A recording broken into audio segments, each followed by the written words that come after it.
Hi guys! Get ready with me kasi pupunta tayo ng labasan para bumili.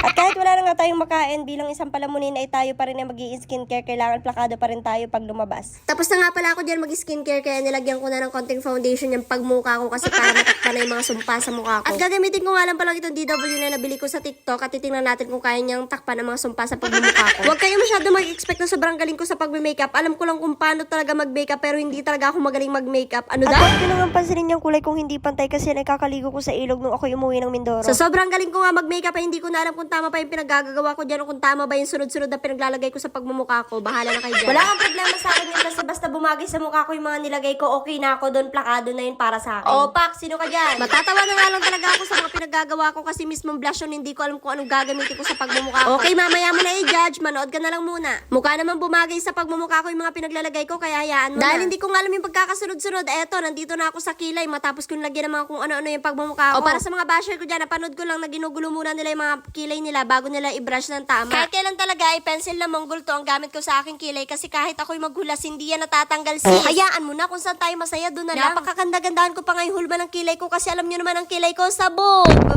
Talaga yung dulo ng kilay ko parang kasing taba na lang talaga ng toothpick. O, kailan tumaba ang toothpick? Baligtarin mo lang, okay na yun.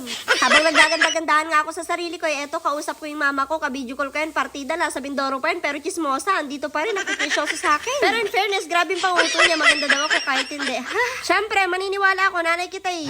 O, wag na kayo magtanong yung mga ginagamit ko sa pagmumukha ko na yun ay anak TikTok lang yung iba, bigay pa ng tita ko, okay. Medyo hindi mo nga maalata na sobrang okay ko dyan kapag nalalaman ko na medyo bagay naman yung nangyayari sa pagmumukha ko. Dahil nauto ko na naman yung sarili ko, sabi ko okay na yan. Kaya ayan, lagyan na lang natin ng pampalinis para hindi na halatang sabog ang kilay natin. Konting palitada nga lang ang ginawa ko dyan para humulma naman yung kilay ko kahit papaano. O para sa mga hindi rin marunong mag-makeup, wag nyo na lang ako gayahin. Ito'y base lang sa kaalaman ko at base lang sa babagay sa pagmumukha ko. Kinamay ko na nga lang yan at wala kang magagawa kasi mukha ko naman to. Malinis naman yung kamay ko. Wala kayong magagawa kasi feeling ko na blend ko ng tama kapag daliri yung ginagamit ko dyan. Feeling professional makeup artist nga ang datingan ko dyan kasi kapag pumapantay feeling ko napakagaling ko. Pero na. Sa puntong to, dito talaga tayo magkakaroon ng konting dasalan kasi kung papantayan ay talagang mapapa-thank you Lord ka na lang pero kung hindi, nako, baka umulit ka from the start. Ano daw? Parehas mo na nga lang i-blend yan gamit ang daliri mo at kung papantay man yan ay mag-thank you Lord ka na lang. Medyo mataas na nga naman ang bilib ko sa sarili ko kaya kahit umabot pa ako ng 30 years ay talagang papantayin ko yan. Oo, princess, tiwala lang, kaya mo yan. Natatawa na nga lang ako kasi may naisip akong nagiging itsura ko kapag ginaganto ko yung kilay ko.